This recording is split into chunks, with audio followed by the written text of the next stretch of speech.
Got the containers coming up now. Alright, so you notice there's a bunch of containers.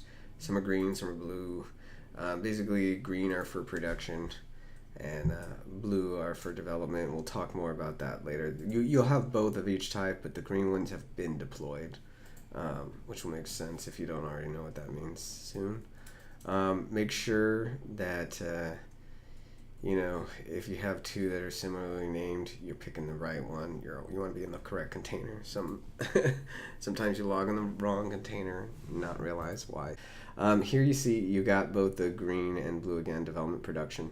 Now production is what your users are actually going to be interacting with once it goes to once you've released the app. But while you're developing, you work in the development environment, and it's a flexible environment. So when you create new record types or new subscription types or add fields to a record or mess with your indices, all that's handled automatically in the development environment. It reacts to your changes in your code when it sees the new fields and updates that.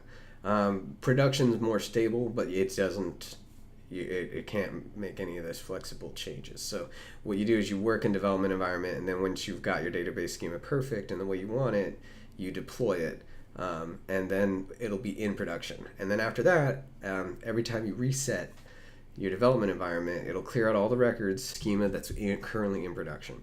So before you go to production, if you hit reset, it'll just wipe everything out, which is what we're going to do right now. So this should bring us back to an initial starting state with nothing in it, and we'll see that here in a second. And we go into the data. That's where you're going to do most of your interacting. And you notice we've got a private database, we've got public database. We're in the records section. There's a default zone.